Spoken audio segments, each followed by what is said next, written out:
Will you please not shake the camera? Hey, calm down. Stop shaking the camera. Are you shaking? No. Don't shake, don't shake. Okay. Do not shake. Okay.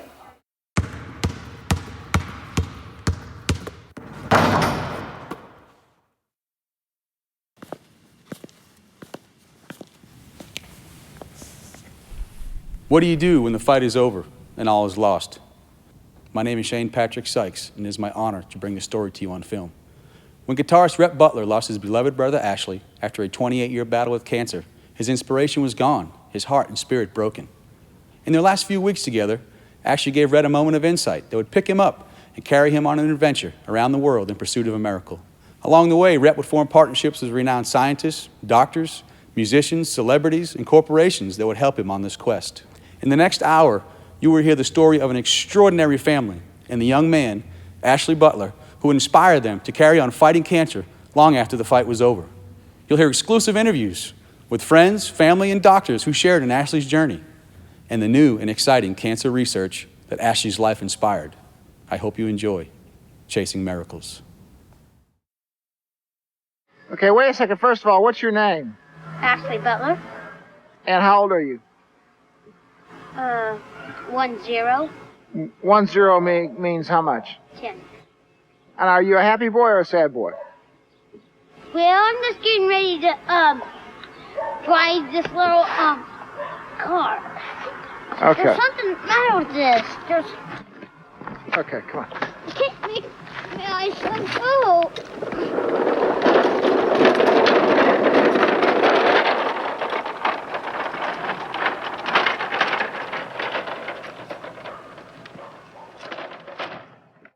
Oh my God, it's crooked. Oh my God.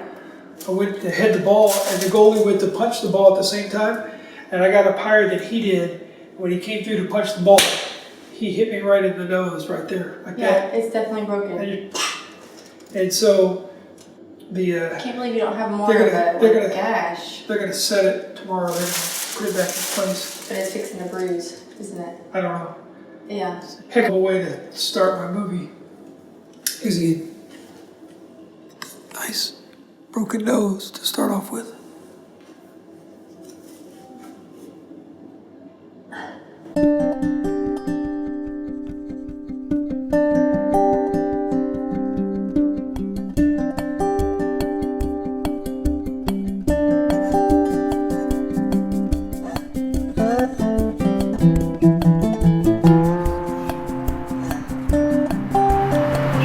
Got my nose fixed.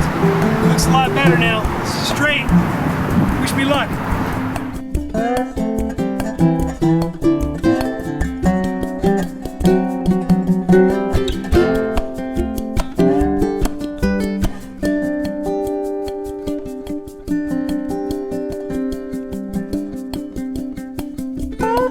And they had to go in to the nostrils and lift up the bridge and then move it over and then reset it. Perfect. Were you awake during this whole thing? No, I I was gonna say, like, golly, honey.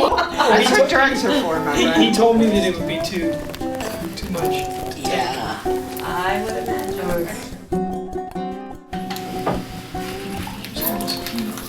My little brother, Ashley,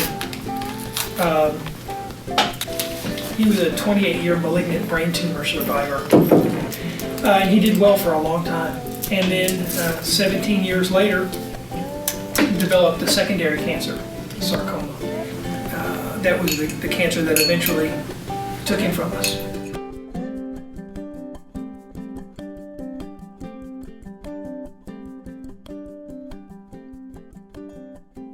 Look right there and say hi, Dad.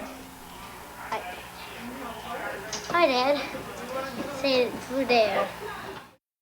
My third child, Ashley Grant Butler, was born on October 5th, 1979. I mean, he was very smart. I mean, there was no doubt he was going to be my genius. And when he was 2.5, he started having headaches. So, I don't know, if there was some reason we said, look, we're just going to take him down to Texas Children's Hospital. And so they looked at the x-rays and they said, well, it's a tumor. Boom, right doctor just first looked at it. Within a few minutes, they had surgery scheduled, and from that point on, I knew, and I'm sure Hugh knew at the same time, that life would never be the same. Ashley had his operation and did very well coming through the operation. And so we're waiting on the pathology report to see what the grade of the tumor was. When that pathology report came back, we were just devastated. They went ahead and sent the social worker in, and she came in to prepare me. And I wasn't ready to be prepared. And they said, basically, you know, we give him 6 months to live.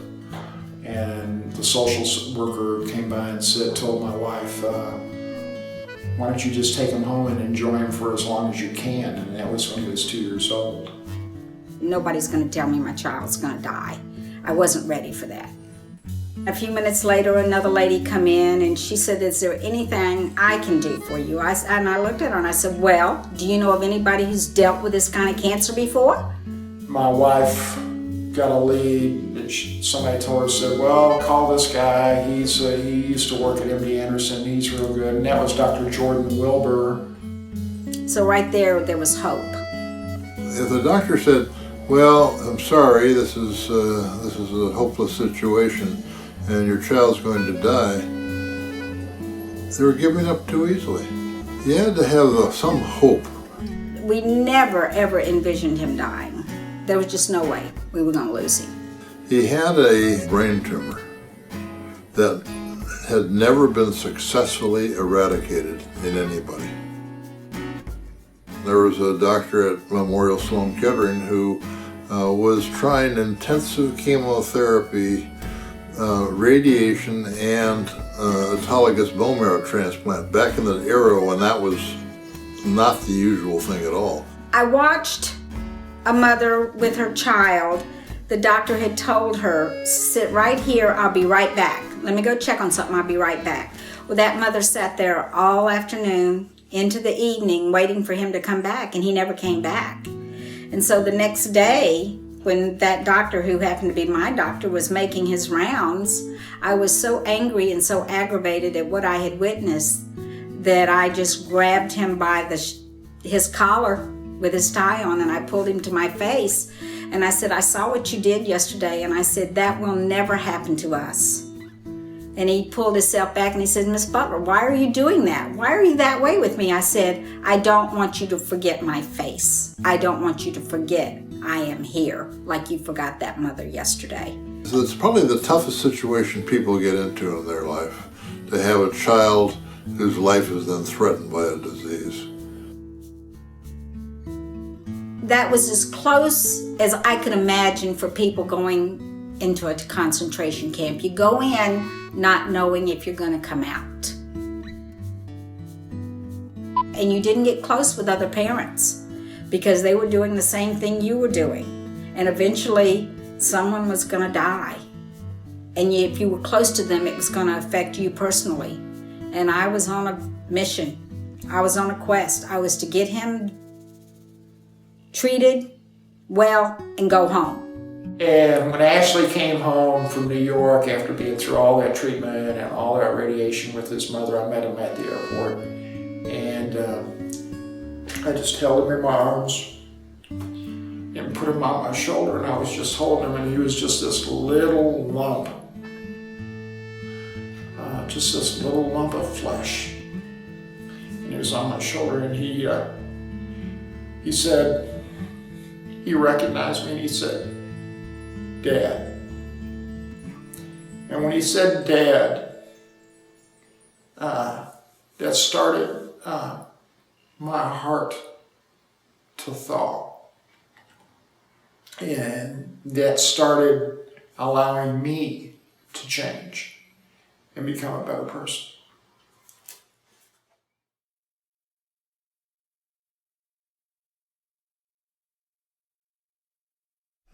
I guess my relationship that I developed with the guitar came right out of what was going on with my brother when he was younger. He had his second brain tumor in 1987, And that was the same year that I asked for my first guitar, and I think that kind of became how I coped with the stress that was going on within our household. I mean, my parents were always fighting, and my sister really felt displaced, and she was always rebelling. And you know, my way of dealing with everything that was going on was to just get my guitar and go in the room and start playing. What really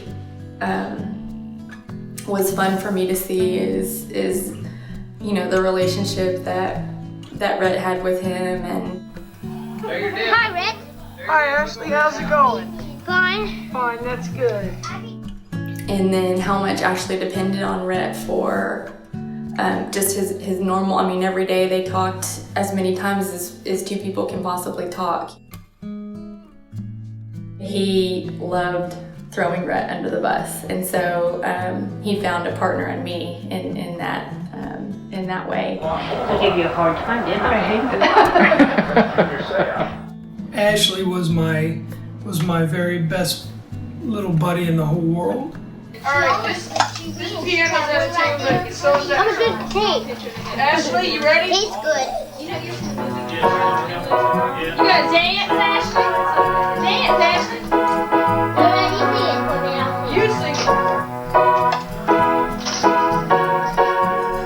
it. For months prior, almost expected this to happen. And so he had been doing all of this research and just worrying, and I mean, it took such a toll on his body and his sleeping habits and, you know, anything else that was normal. Babe? Hey, Found you. What are you doing in here? same thing as always. What are you doing with that owl? Are you gonna come to bed? I'll be there in a minute.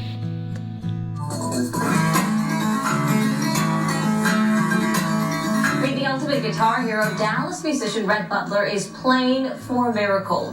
His 30-year-old brother is fighting cancer. Rhett hopes to sell $100,000 worth of CDs to help pay for treatments. But what I'm doing is I put out this box set, and basically to pay for his treatments, I'm going to have to sell a couple thousand copies of it, and that's what I got to get out there and do. Rhett's brother Ashley is currently in Israel undergoing special treatments. Good luck to him. Now, since Ashley's gone, you know, I dream about him every night. And it's always the same thing. I always have a dream that I'm trying to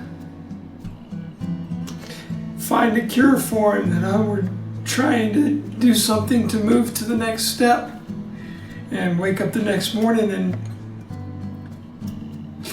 there's no time for that. It's already gone.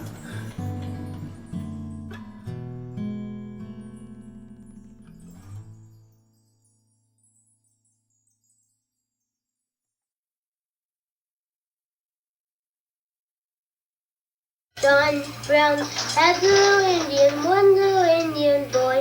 One little, two little, three little Indians. Four little, red.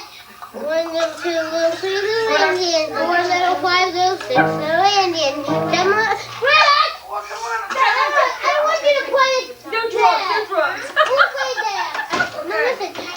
John Brown had a little Indian. John Brown had a little Indian. What happened was, every time my brother, during this last 5 years, every time he would get a break from his cancer treatments, I would take him on a vacation. And that was just our thing that we did. Last February, I took him on a vacation out of Galveston on a little cruise ship, and we were going to go down to Mexico. And while we were on the cruise ship, Ashley and I were sitting in the cafeteria, and we were doing exactly this, what we're doing right now. We were having a cup of hot tea. And I was sitting there looking at him, and I could tell that he wasn't feeling good. And I could tell that he was starting to feel sick, and he was looking really bad. And so I sat there and I started praying.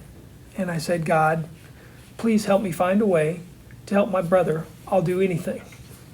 And while I was praying, I was sitting there I was just sitting there and I was fidgeting like this with this tea bag that I had just made his tea with. And I was sitting there praying to God. And I looked down, and the next thought that popped into my head was science and translational medicine. Okay? And what I had been doing for months and months and months was reading about cancer research. And there was a study that was published in November of 2009 by Harvard University and a doctor named Dr. David Mooney. And what they discovered, and I brought the study for you, and won't expect you to have to read it now, but what they did was they produced the very first cancer vaccine that was able to eliminate entire distant bulky tumors in mice. What they decided to do was to impregnate a small sponge like this with the cancer vaccine and then implant it under the skin of the animal. And as you can see, they basically, how can I describe it, mimicked a tumor. They built a fake tumor, and then they put it under the skin of the animal. And what they found was by doing this, they created a 60 times greater immune response to the cancer. And they found that not only was that a much larger response, but it actually was strong enough to eliminate bulky disease, which is the first time that's ever happened with any type of immunotherapy research. And their theory was, the way they explained it, is they said that they created what they called a persistent threat to the immune system. So I was inspired. I think it's human nature to pray primarily under crisis or under stress. Intuitively, not just in Judaism, but for people in general, they're going to call upon divine help in those moments when they feel most helpless. And when we feel empowered and we feel in control, God doesn't seem so relevant to us. It's in those moments when we've exhausted our own capacity, or we feel like we've reached the end of our ability to control events, that we turn to God and we ask God to step in and become part of the process for us. There is some ongoing will of God. We don't always understand it. It's mysterious. It's not necessarily beyond us, but it's not what we can easily define. And so when times of crisis come, since we don't know it and we feel out of control, we begin trying to bargain. If you'll do this, and I promise to do this, if you will make the situation right, then here's what I'll do. God does respond, and I'm not sure it's always we imagine a voice speaking to us, and I don't think that's the case. The primary understanding of prayer is not that our prayers change God's mind, but prayer changes us. I think sometimes we ask, we seek, we knock, we trust our significant community, we listen and we weigh things, and then we act on that commitment to the best of our understanding. I actually compare God's presence to a radio station that is broadcasting all the time, but if we're not tuned in, we don't hear it. So prayer allows us to tune in to God's channel. And when we do that, I think we become more conscious of divine possibilities, and it allows us to make better choices.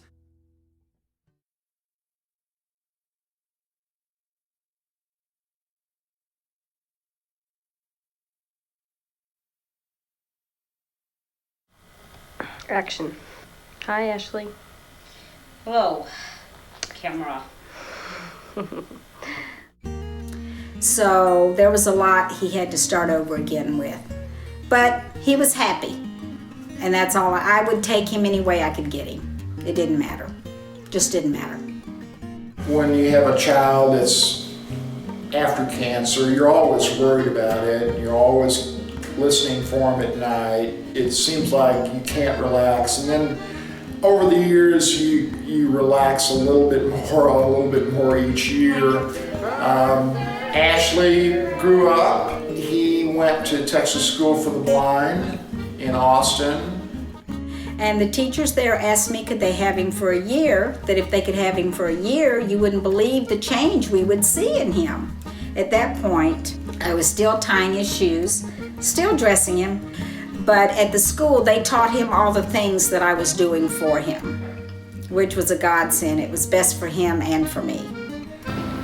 Oh, beautiful, beautiful, beautiful. Look at him go. Mrs. Butler, if you're watching, your student is doing an excellent job at work. And it put space between me and Ashley, space that he could make new friends, be on his own, be independent, and for me, it kept me from hovering all the time and worrying. And he went there for 12 years. He went there from the time he was 10 till the time he was 22. It was very good for him. The best thing that could have happened for the family as a whole. He loved it, we loved it, it was perfect.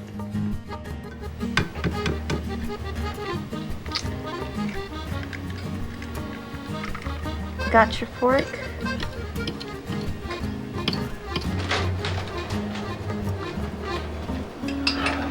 There you go.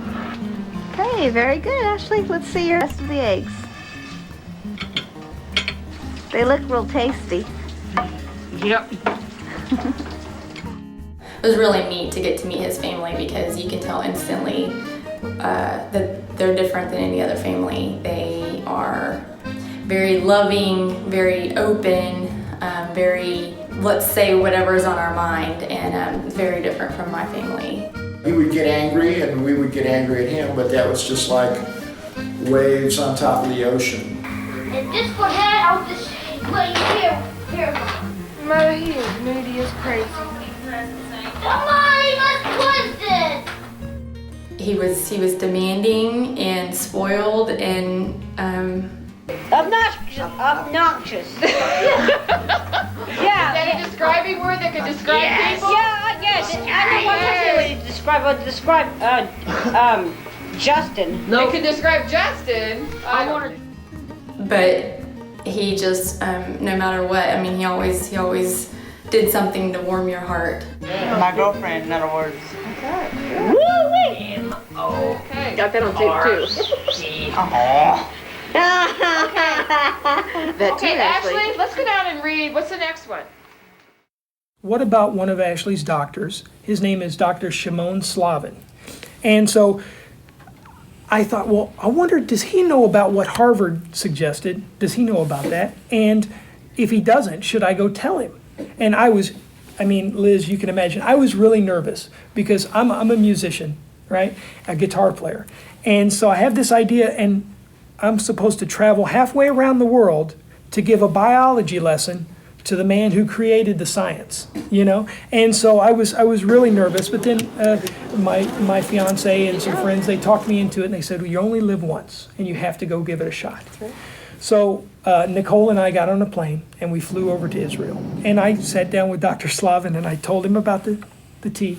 I told him about the tea bag, and I said, and this is what Harvard showed, and I gave him the study, and I said they showed 60 times greater immune response, and they were able to eliminate entire tumors in mice by creating what they call a persistent threat. And he sat there and he looked at me and he goes, well, that's a good idea. I'm a cool man. Well, Rhett's one of a kind. I've been around this guitar business and the guitar world for a long, long time, and I haven't seen anybody do the scope of what Rhett's taken on and what he's mastered is it's almost unbelievable. It's so in keeping with Rhett to imagine something that everyone else thinks is impossible and then go do it. That's what I'm saying about his guitar playing. I mean, he literally has combined like two virtuoso styles of playing into one body, and no one's ever really done it, but he wasn't afraid to try. I mean, the guy does the impossible every night on the guitar. Why can't he get out and do the impossible in another area of his life? Because he's got one of those, brains, and he's got one of those dispositions that just says there's nothing that we can't do. There's nothing we should consider impossible until we've tried it. And you just got to try it and try it and try it until you figure it out.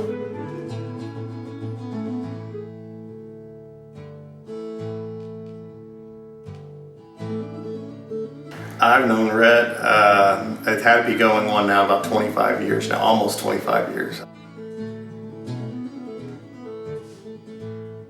Rhett has always been competitive. I mean, this is just outside of music. He's a soccer player, he likes to play basketball, he's competitive. So when he first started his solo career, he's just getting competitive and always chasing and trying to outdo and wow these other guitar players. With Ashley, I think Ashley grounded him and let him know that there's a bigger picture out there, and that what we do is really small and very, very trivial in the big picture.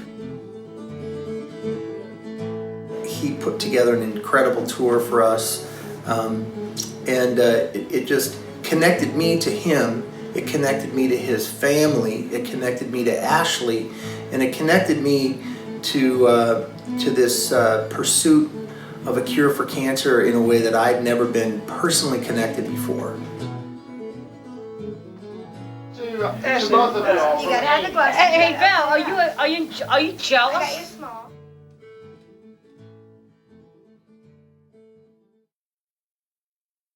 We became very comfortable with things being fine. Nothing was going to happen now. You know, we had a new life, new beginnings, and then one day, all of a sudden. You know, when I first started working in this area, now, 45 plus years ago, most children who had cancer, most of them died. As we've had more and more patients survive, we have seen an increased evidence that of something we already knew, but we hadn't seen it, and that was radiation-induced malignancies. Because radiation therapy can cure certain cancers, but radiation can also induce cancers. And particularly in some patients, may have some genetic susceptibility that makes them more likely to get a radiation-induced cancer. And then we had learned in a few patients that those were tougher tumors to treat. And they said, yes, he does have thyroid cancer, but he also has a sarcoma on the back of his neck. So that was 2 at one time. And that was scary. That was very scary. And that was the beginning of the journey to what I called to hell.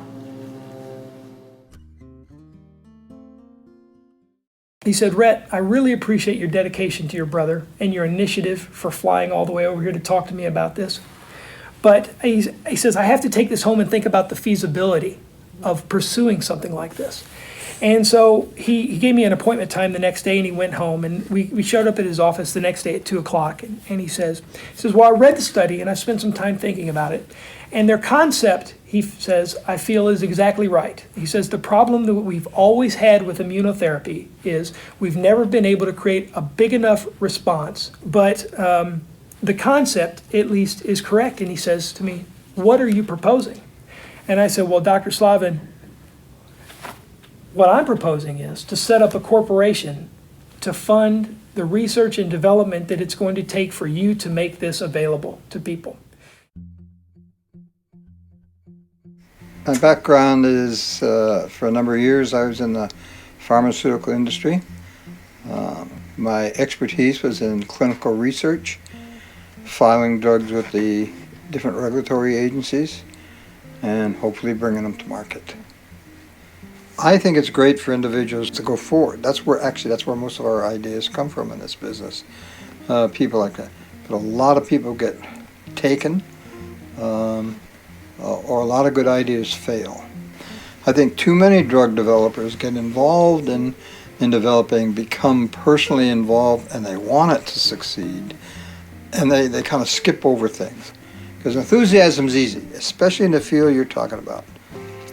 Cancer, people want something that works. What you need tempered in that is something that says, okay, I'm enthusiastic and I see it. What's making you enthusiastic? Are the results you're getting from studies that you're doing reinforcing what you think the thing is going to do long term? And Ashley! Hey, Ash. Could I try a whole neck? No. Senator Clinton, my son Ashley Butler here is a cancer patient at MD Anderson, and he's, as you can tell, cancer research is very important to him. And we in Texas have just taken the lead down here at the state level for cancer research. And so his question to you is, when you become the next president of the United States, will you take the lead in funding cancer research, the basic and molecular research that needs to be done at the federal level? Yes, I will. Absolutely. All right. Thank you. Thank you, Madam President. Oh, thank you. Thank you. You know, let me wish you well in your treatment, and let me also thank a great Texan, Lance Armstrong, for everything he's done to bring attention to what we need to do when it comes to cancer. And you know, what has been distressing is how under President Bush, the budgets for the National Institutes of Health, which include the National Cancer Institute, have been either flat or slightly decreasing. When you look at all of the research applications that have been coming in, we're not funding at the rate we need to do exactly what you're talking about.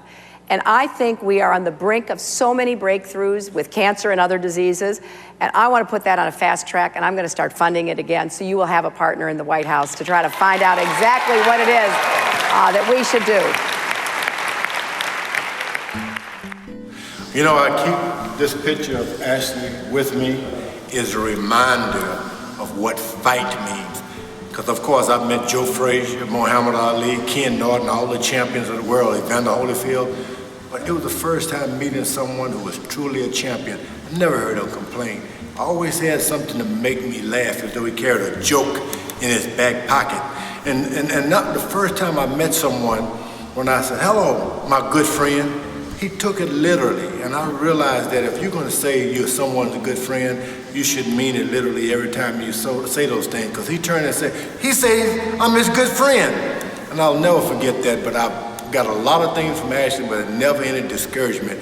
I know a lot of people come by church to get their spirits lifted, but he would always come by church and leave us with our spirits lifted. I'll always miss him, but I'm proud to say that Ashley was my good friend. And as one fighter to another, those who know him, you should understand the fighting spirit. I got up every time I was knocked down in the ring, and I never saw Ashley not getting up, brushing off his pants, and going another round with life. My brother will Yeah, but you don't wear it. We'll see ya. My sister wears combat boots. Show it to the You camera. know, I Do like you like it? I've been, you know, getting all of our investors together, and I've been out performing like crazy, you know, selling my this is my brother here, so you can see who he is. And I've been out, you know, doing my part and paying for my share in the company to make this happen. This is my least favorite part, having to go ask people for money. So here we go.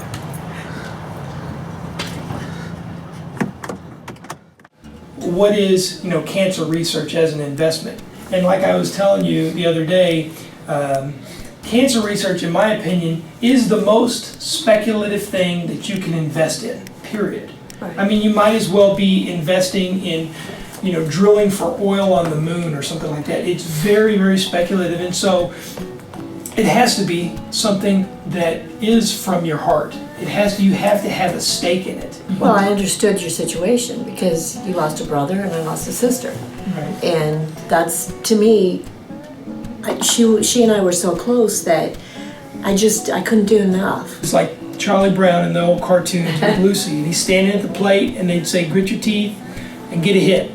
And that's what we're doing, you know, and all of the effort that I've put into this and all of the people that are interested in being a part of it, that's what we're doing. We're going to get together and we're going to take one big swing at it and see if we can make a contribution to make everybody else say, "Oh, wow, hey." It's not a business investment because it's a charitable investment, because if for some reason it never came to anything, it was a charitable investment, something from our heart Right. that wasn't business related, because we're not thinking about the money, Right. we're thinking about the result. Right. Did you get that?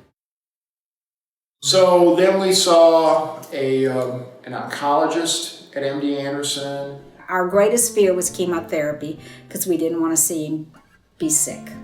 He had a total of 12 rounds of chemotherapy that he completed in September of 2007. He didn't let himself dwell on the fact that he was sick. He was just doing what he had to do, and Mom and Dad and Rhett being there with him. But the surgeries grew more, the cancer grew more. The minute that he was able to relax and think maybe this time everything's fine, you know, it just wasn't. And so then they operated on his neck and basically took out the whole right side of his neck. Then they went into his chest and took a tumor off his chest a year later in May. And from then on, the cancer just kept popping up. We couldn't stop it.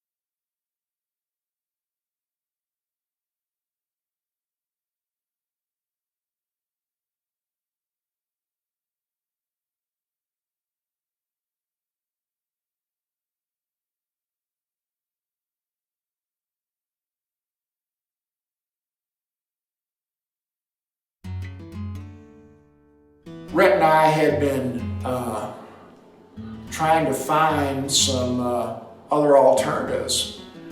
And Rhett had found this clinical trial on the NCI database. The clinical trial was in Israel. And the lead investigator was a doctor named Shimon Slavin. Hey, Dr. Slavin, how you doing? We're glad to be here, and we appreciate so much everything you did Good for to Ashley. see you. Sad memories, but I'm happy to see you. Yes. Hi, how are you? See you. Thank you for having us.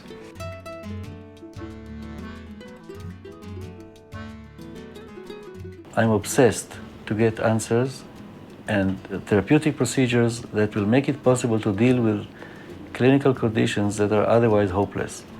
If metastatic cancer, there's no cure. No cure of metastatic breast cancer, no cure of brain gliomas, no cure of lung cancer, no cure of pancreatic cancer, no cure of malignant melanoma, and I can go on and on and on. I think we should go back to the laboratory, to the bench, and bring the best of basic science at the patient bedside.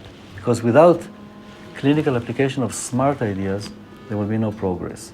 If you take two breast cancers, they are never the same, never the same. And there are no two patients that are the same. It doesn't make any sense that the treatment will be the same. The treatment must be targeted to specific molecules on the cancer cell that one patient has that the other may not. So I say, let us give the patient whatever oncology, surgery, radiation therapy can do. But when the patient gets into a stage of minimal disease, that is the moment to cure him.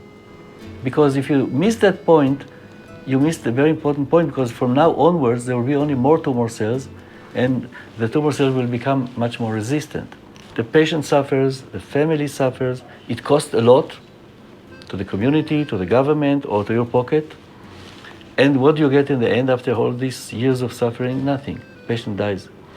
I think the time has come to come up with new ideas, new concepts. Of course, we have a lot of critics. And from my experience, we did a lot of new things. First, worldwide. We did the first donor lymphocyte infusions 25 years ago. Okay, everybody was skeptical. Nobody believed that lymphocytes can cure a patient with leukemia that failed lethal doses of chemotherapy and radiation. One thing is sure, we need to think about smarter approaches, because anything that has been done until today is far from being satisfactory. Cancer is still the leading cause of death in the Western world, despite all progress in medicine, which means that whatever we did is not enough.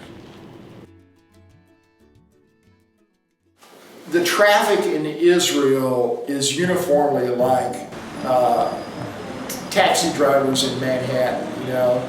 They'll cut you off, they'll flip you off, they'll scream at you.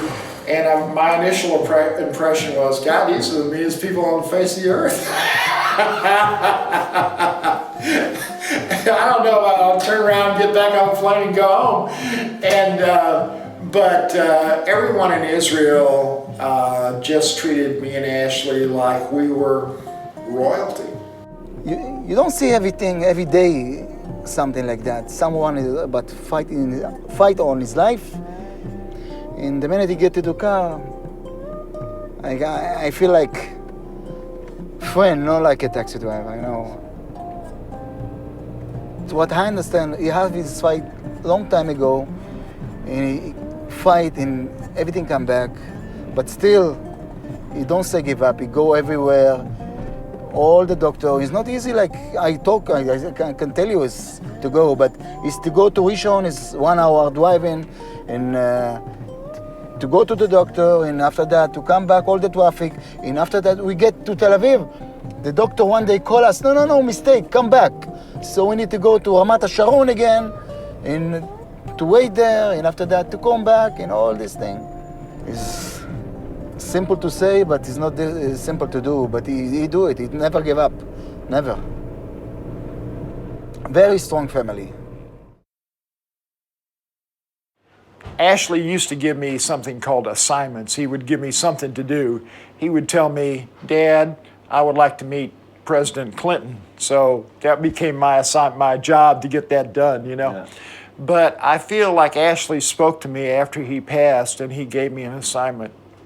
And his assignment to me was, Dad, don't let what happened to me happen to any other child. And so that is what keeps me going. That's what gives me... I mean, this is an important message. I will take it from your lips and will keep on going in his name.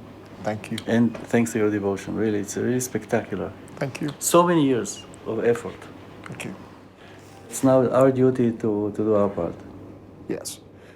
So the thing that I would really want to make sure as you and your team are moving forward is that you're leveraging all the brain power of everything that's gone before for difficult and complicated diseases that become metastatic. Mm-hmm. Because what you have on this side is that power of the venture capital, right. And then we have the power of the government funded money. And so we have the basic power of all the biology research that's already been built. So that is a tremendous couple.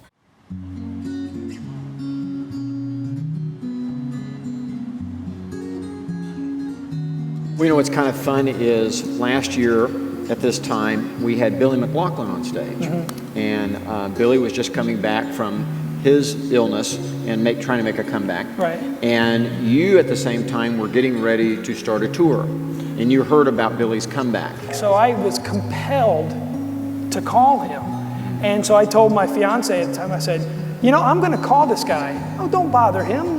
I said, no, I got to call him. I need to call him for some reason. And so you made a cold call.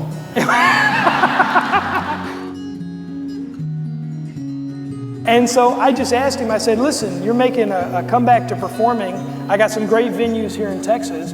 Why don't you come down here and we'll do 10 shows. We got 10 shows in 12 days or something like that. Yeah, that was an amazingly big-hearted thing that you did.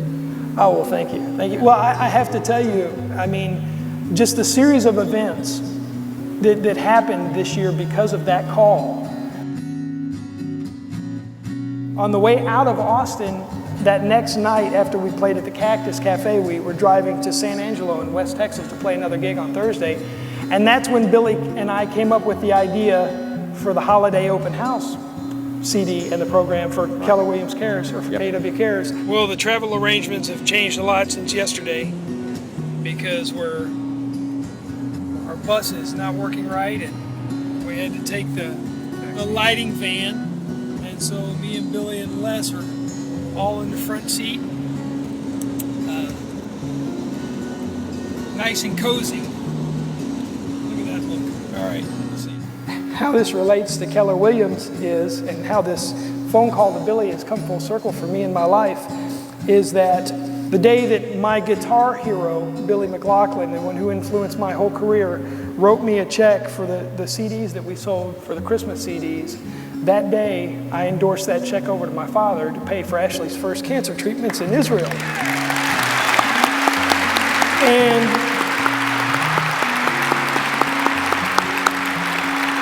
And so, quite literally, that would not have been possible if it wasn't for you folks. So, thank you so much. Yep. Thank you. Well, it started with a phone call from an act of kindness. And that's usually where most good things begin in life. It's a great thing.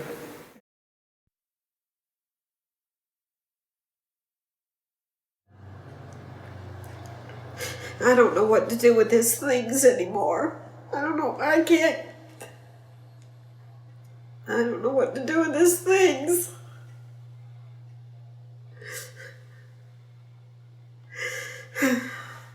Well, I wanted to show you something about, I was thinking about the Harvard study that we've been talking about. I don't know if you can see this, but what they showed that there was a 47% cure rate on day 9 tumors, okay? Right. For a double application of the implant. And they also showed that if they let the tumor grow to day 13, there was a 20% cure rate.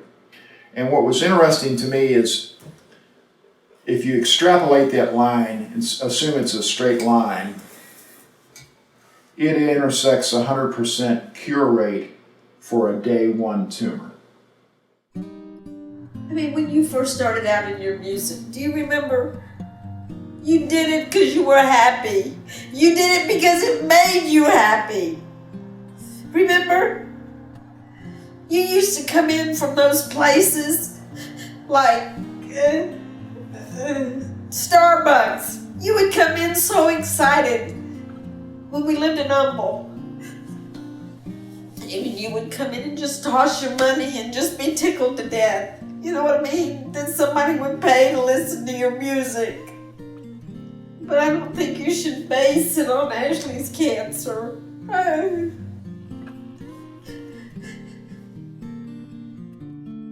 This kind of work with immunotherapy is if you can get to a 95% cure rate, which this study seems to indicate if the regression line is linear, then people are going to want that as opposed to radiation and chemotherapy because there are no side effects. There are no long-term side effects on this. And so radiation and chemotherapy both have lifelong side effects. And so that makes, if this works, this makes radiation and chemotherapy obsolete. And that's what you want from this. That changes the world. Absolutely changes the world. And that's what Ashley wants. You think I'm crazy for not wanting you to do this?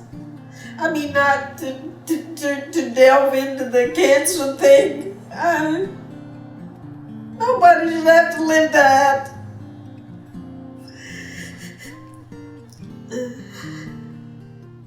Just living with the disappointments. You know, you think they get the cure and then you take it and then they try it on somebody and it doesn't work and they have to tell you it didn't work. We gotta go back and redo it again. You know? Why would you want to live with that constant acknowledgement of somebody's death all the time? You know, nobody should have to acknowledge death all the time. That's not why we're born. You can't do that. I would rather you just be like you were and happy. I remember it like it was yesterday. Everything was great. That's my mom. She was the rock and foundation of our family, always calm and considerate. That's me. I was the oldest of 3 children. I always studied hard. My sister was the all-American girl. Dad worked for a company that made their money the old-fashioned way. They earned it. And here comes the star of our show, my best buddy in the whole world. Everyone got along great. We were the model family. Things couldn't have been better. And President Reagan was kicking butt. How are you doing, boys? Swell, Dad. Just swell. We always ate at the table. I had a closet full of dinner jackets. Manners were everything, and our time together was always pleasant. We used to pray that other people would find the peace and contentment that we had. Or maybe that was someone else's family. Here's a family, and it's gone along, and there's this crisis of major proportion that just is like dropping a bomb onto the family. So all I know to do is to, be the best person, be the best kid I can be because I don't want to cause any trouble. Or, wait a minute, a bomb's been dropped, but I'm hurting. I need your attention over here. And so it cannot help but change who you are and who you're going to be. And there's no way you can walk around it, get away from it. It's happened. And what really, I think, impacted the system in this case was the extra time, which no one predicted. And then things got a little easier, and things got a little better, and people got a little comfortable, and they could actually talk about life without talking about the bomb. And then it dropped again. I think grief affords us the opportunity, when we experience the loss of someone dear, to do a personal inventory, to look at all of our priorities, to examine all of our relationships, with gratitude, first of all, for both the person whose journey has ended in this world as we know it, but also the relationships that sustain us.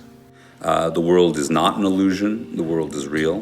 The losses we experience are real losses. And therefore, grief is integral to being part of this world. Grief can crush us, or grief can make us stronger. It reminds us of the value and power of love. And God wants us to be stronger. We just need to figure out how to utilize the tools that God has given us. The typical stages are, denial, anger, bargaining, depression, and ultimately acceptance. And I think sometimes what's misconstrued about the steps is that they're going to happen sequentially. First I'm going to deny it, then I'm going to be angry, then I'm going to be bargaining. It doesn't. You go through a step, you go back to a step. And then right in the middle of 5 years from now, 10 years from now, right when anyone thinks, I've got this now, something triggers it all over again. A scene, a smell, a memory, and right back to, I can't believe this happened. Sarvesham Purnam Bhavatu Sarvesham Mangalam Bhavatu. He's done what he had come here to do, which was to burn through this physical body and its pain. And through the pain and through the suffering that would throw people off the girdle completely, he got more and more anchored into his deeper self. You just had to be with him. You have to just think of him like I do, and you can feel this, love. So he was a sage in our language. In your language, he's called a saint or an evolved soul. And he didn't have his body to seduce the world. He didn't have his mind to exploit the world. He didn't have his intellect to take on some kind of a false position. Yet with the safety net of his family, he chose, he burned, and he came pure and he left pure. How many souls can we find like that? So it becomes a message for all of us. It becomes a message. It becomes a piece of strength. We call it auspicious. He was auspicious. He was the miracle.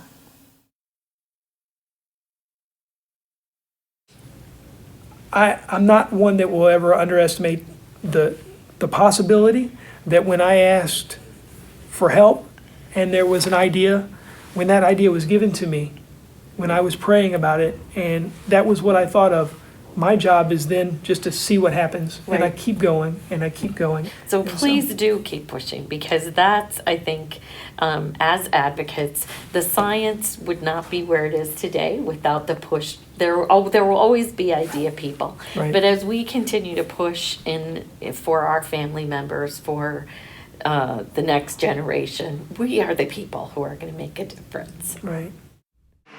I want to play a tune for you and dedicate it to my brother. I bought this in San Francisco while he was out there near the end. I didn't have a guitar. I'd always played the guitar when I was stressed out. I didn't have one. I saw this in the window and I bought it.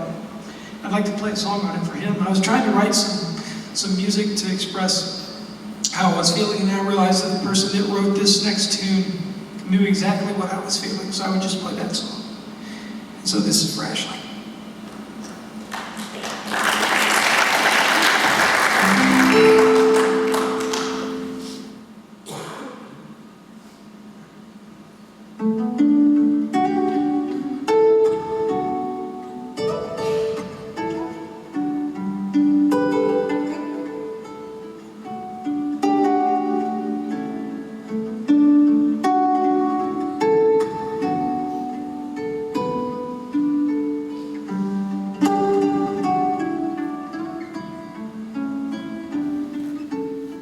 Fight. It was always a fight.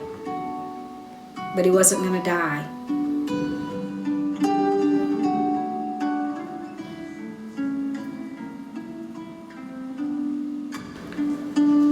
It's very hard for our family because we miss Ashley so much. But we never told him he was going to die, not once. Because we did not believe he was going to die. We believed it with all our heart. We had so much fight in us, you know.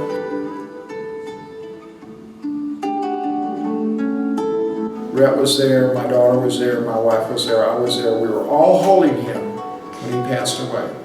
And one of the things I promised him is that he would never be alone. And he was never alone at all. We were in his room every minute that he was in intensive care.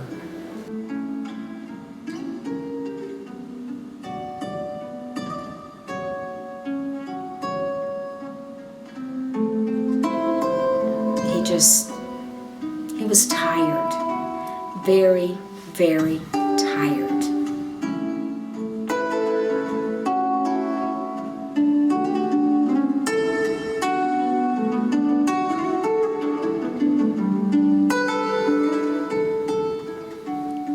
At the end, I still didn't think he was going to die.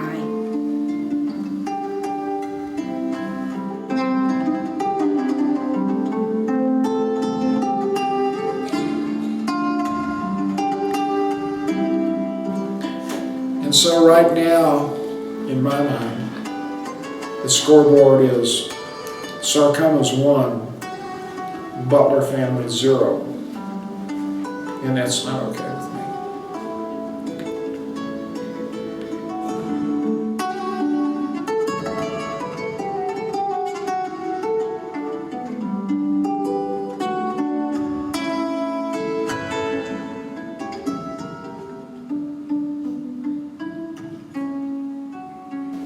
We are thankful because we know that Ashley is with God. We know that. We know that he will always be loved and never be alone throughout eternity. And so he's doing well. We're the ones that are not doing well. So and we're thankful for God's love for Ashley. And that's, amen.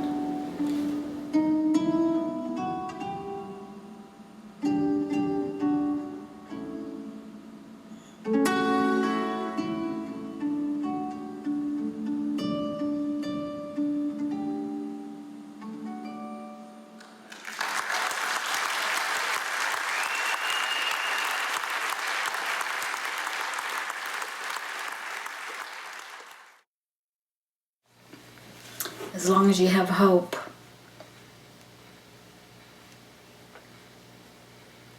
No one's gonna die. But he was tired. He was so tired.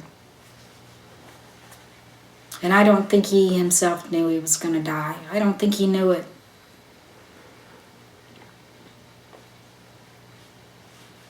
But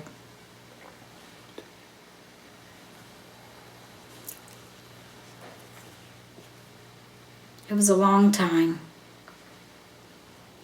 We had him 28 years longer than we were supposed to have him. And we made the most of his 28 years. He lived a good 28 years. He was happy. He loved life. He loved it.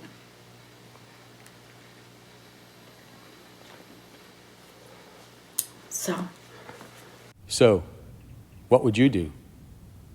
Imagine for a moment that you're a butler. Imagine that for most of your life, the focus of your life was fighting to save the person who matters most to your family. And then, all of a sudden, there is no fight. Would you keep chasing miracles?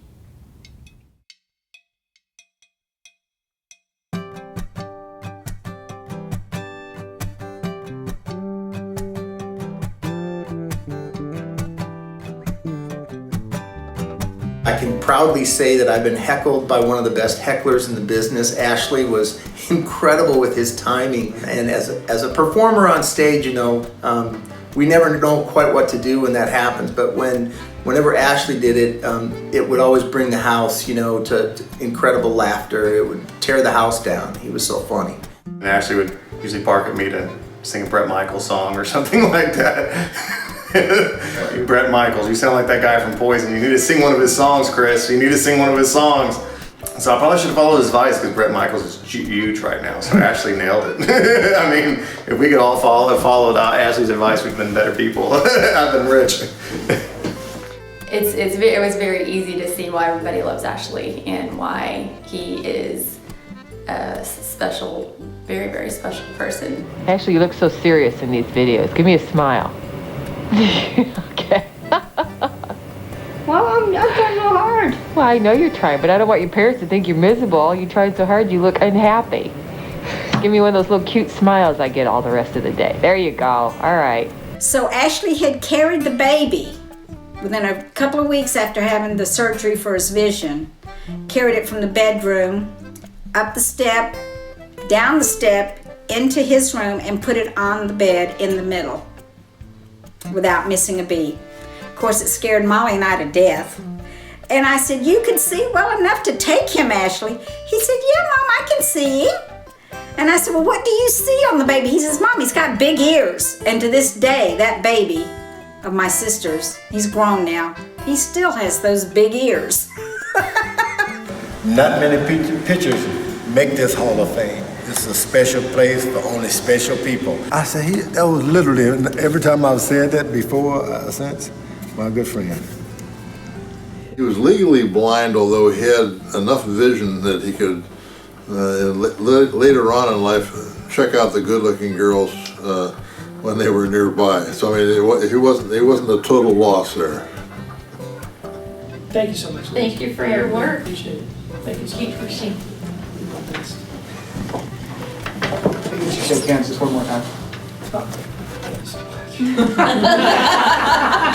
was almost identical to the first thing. Nice work, people. Nice work. 1, 2, I want to sing another song. 1, 2, 3, 4, 5. I caught a fish on line. Why let him go? Because he bit my finger so hard. God, you are so bad. I know. Just stay still. Okay, stay Don't still. move. Okay, go ahead. And don't act like you're posing. Okay. Look natural. I am. Okay. Very good. Okay, turn it off. Okay. Turn it off. What should we do next? I don't know. I thought you said you had to turn it off.